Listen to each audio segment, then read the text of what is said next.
Okay, section 6.7 involves what we call the hyperbolic functions. So to take a step back again, the family in this section, I'm going to abbreviate hyperbolic. We'll call this the hyperbolic family of functions, and there's a reason I'm doing this dotted. There's another family called the inverse hyperbolic functions, and just as before, they pair up. All right, so there's actually 6 functions here. There are 6 functions here, and they match up as inverses. The reason I put this in dotted is this is a little bit obscure, this family. The book gives them lip service with like a page. I tend to keep this section pretty brief. I'll explain its importance in a minute here. So what I want to do, this is sort of like a little chart we're going to make. I'm going to have a function, and I'm going to have, I hope this fits, its definition. So we'll talk about these. Let me write them down. So the first one, this is sinh of x, and this is read cinch x, sometimes referred to as also the hyperbolic sign. We'll talk about why. And I'll put the definition here. By definition, let's do this. Cinch x, right, this is the argument, and you'll see that this looks a lot like sin x, right? The cinch of x is equal to this. You see these exponential terms in here. Okay, so if I have the cinch of 0, my zeros go here and here, and we'll evaluate a few of these in a second. Also, second, cosh x. It's read phonetically cosh.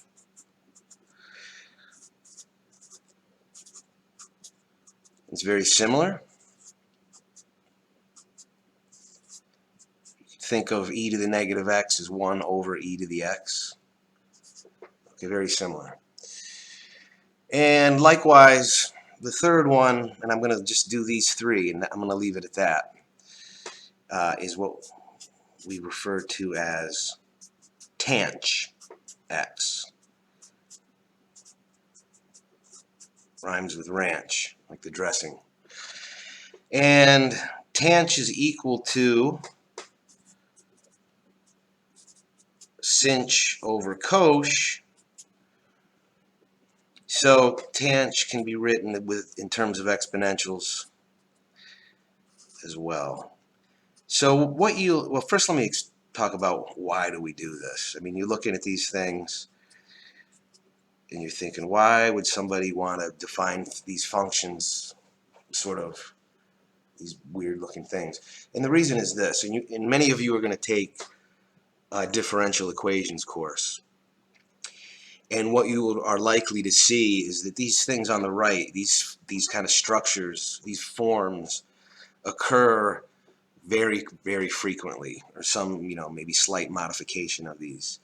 So what mathematicians have decided to do is, rather than rewrite this over and over through your mathematics, we're just going to sort of abbreviate this with this name. So we name these things so that it's just cleaner, easier to write.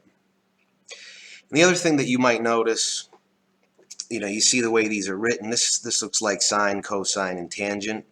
You see that tanch is equal to cinch over cosh, just like the trigonometric tangent is equal to sine over cosine. And these functions, and you'll see this very soon, you see it right here as an example, these functions have sort of a strange mirror image, not perfect to the trig functions. In other words, some of the properties, derivatives, identities, etc., of these things, sort of mimic the properties of sine, cosine, and tangent. It's not a perfect mirror image. It's like if you go to the, the fun house and you look in the mirror and you're 18 feet tall and look like you weigh 80 pounds. That's kind of you, but it's not you. And that's what these things are to the trig functions. Okay, so know the definitions. I'd like to, since we have exponentials, we're sort of limited with what we can do in terms of evaluating these at given values of x. But just for an example, just so you can see this a couple times, that's not what I want. I want a 0. Sorry, just make it bigger. Cinch of 0. Okay, well, by definition, that's e to the 0 minus e to the negative 0, which is 0 over 2. What's e to the 0? Okay, so sinh 0 is 0, and we'd think back, sine 0 is 0. So you see some of that sort of mimicking with that. How about, say, cosh of the ln of 2? Okay, well, by definition, that's e to the ln of 2. And I remember that e to the negative x, I'm just going to write it like this, so I'm doing some numerical stuff. Looks like this. And now we go back to our inverse properties of exponentials and natural logs, right? E and ln.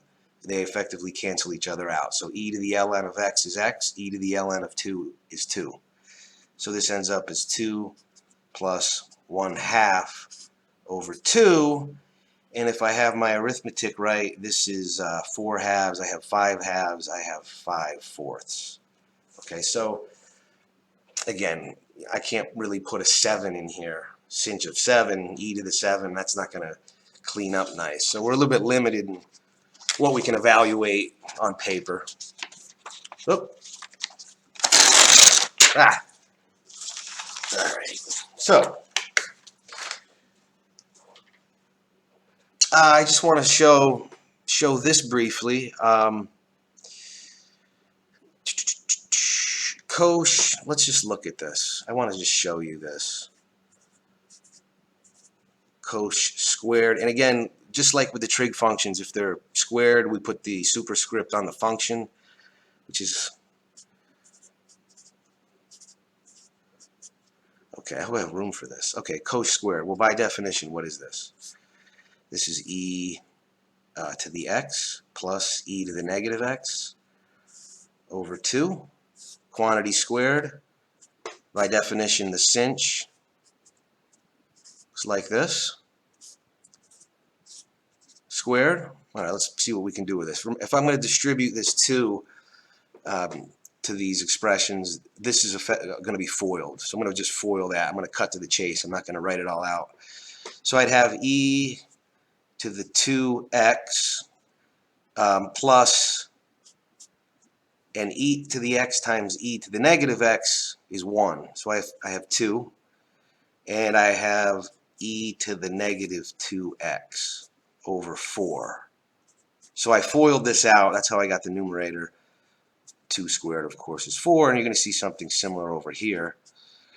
E to the 2x minus, and this will be 2. All right, I'll have a 1 and a 1 from the O and the I in the FOIL, plus e to the negative 2x. So I have a nice little mess here. Go to the common denominator. And what do we have?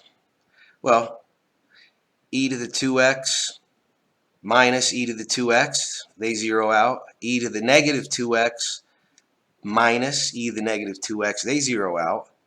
2 minus negative 2 is 4. I have 4 over 4 is equal to 1. So this expression is equal to 1. And this again illustrates sort of the strange mirroring of the trig functions. If I think about my trig functions, if I have a plus here, this is 1. Well, this is subtraction. So it's not quite the same, but it's sort of the same. All right, and you see a lot of the identities for these hyperbolic functions have that strange mirroring of the trig functions. Also, I want to mention this. I didn't put these on the sheet we've defined them, but you also have, just like you have sine, cosine, and tangent, reciprocal functions, cosecant, secant, and cotangent. Likewise, for the three hyperbolic functions, let me go back to the original slide. If I have the three hyperbolic functions, the reciprocals of these are cosech, sech, and cotanch. Okay, so I just wanted to mention that. A little bit of obscure functions, but they might come up. And if you can handle these, you can handle those because they're just reciprocals of these three. So let me turn on my air conditioner. Pardon me. Okay, so like I said, we don't dig too deep into this section, but this is calculus, so derivatives and antiderivatives are always a big piece of the puzzle. So let's talk about this. Let's say this function. What's this derivative? What's the derivative of sinh? Well, y prime is the derivative of sinh. Well, what do I know about sinh? I know what it is by definition. E to the x minus e to the negative x over 2. What's the derivative of this? Well, I have a constant. It's no big deal. Derivative of e to the x is e to the x. Derivative of this is negative e to the negative x. So negative, negative. I have this, and this should look familiar. This is cosh. So just like derivative sine is cosine, derivative sinh is cosh. And likewise,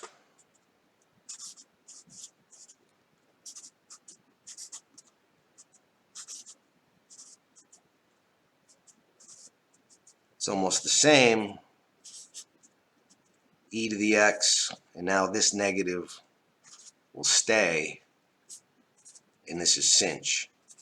So the derivative of cosh is not negative sinh. It's close. You see, so you see the attempt to mimic, but not quite. And I'm going to be totally transparent here. This is not something that I typically include on an exam, so you're probably going to fast forward. But what's the derivative of tanh? Well, let's look at it from this perspective. And I could do this a couple different ways, but I'm going to do it this way. If I use the quotient rule here, I have bottom derivative top, cosh and cosh, minus top derivative bottom, sinh and sinh, bottom squared. And if I go back to that little proof I did, the identity thing, that's a 1. This is 1 over cosh squared. And that could be written as, like I said, the reciprocal function sech. But you're not going to see a lot of this. I just wanted to include it since I had it on the first page. All right, so let's summarize. And again, what I'm going to do is write the derivative rules incorporating the chain rule. Okay, I'm going to just cut to that, and I'm going to write the antiderivative in its pure form. So in summary, and again, this should go with your reference sheet, whatever you want to call it, derivative sinh of u. So I'm going to say up here u again, and you know this is a function or an expression in x.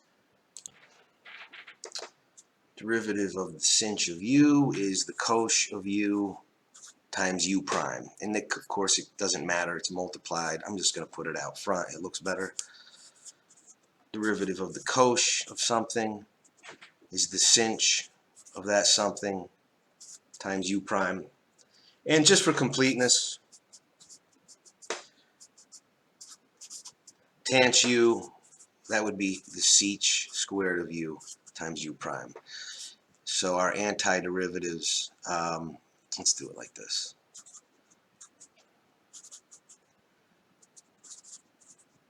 Uh-oh, what did I forget? Plus c. Sorry, ran out of room.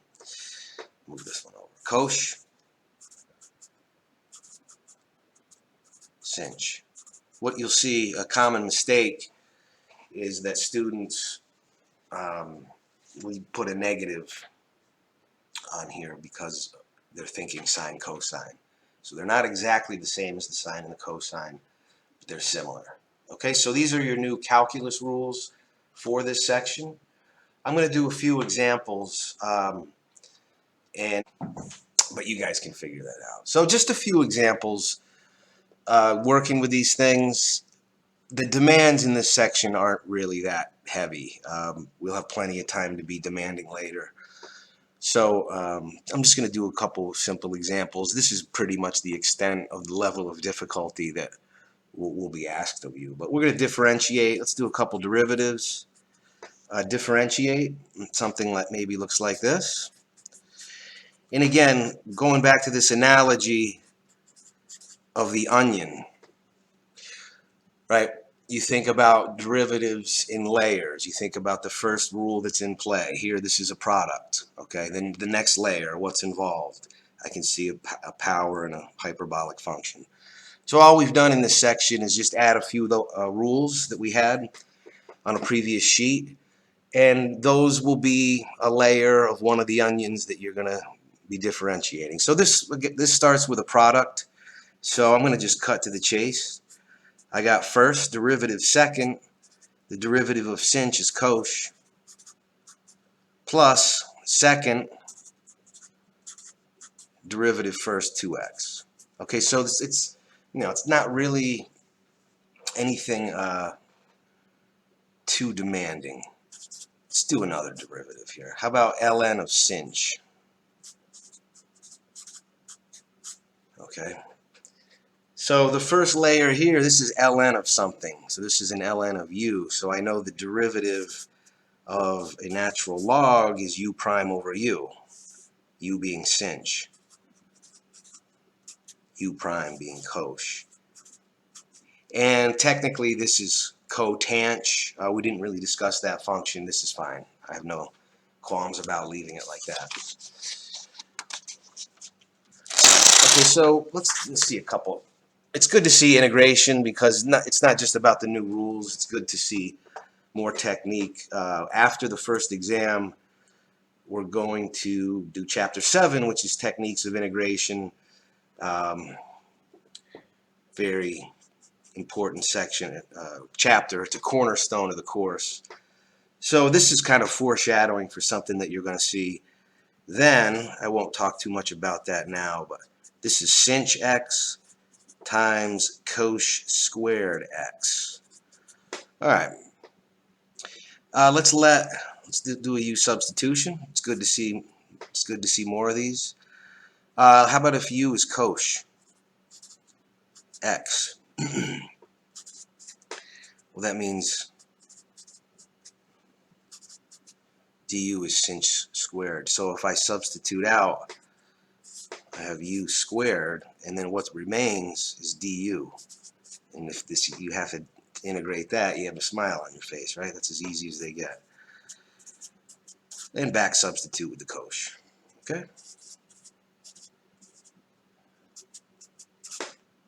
Can I fit one over here? Let me try to fit one more in. So cosh of the square root of x. Okay. Let's let u be equal to the square root of x. That means du is 1 over 2 root x dx. And that means that 1 over root x dx is 2 du. So I have cosh of u, and what's left is dx over root x, which I have right here, 2 du. Sorry, put the 2 there. I know that looks bad. Antiderivative of cosh is cinch. Cinch u, I'm just going to go right to the back substitute and I'm finished. Okay? All right, so again, look for some information on the exam. And have a great day.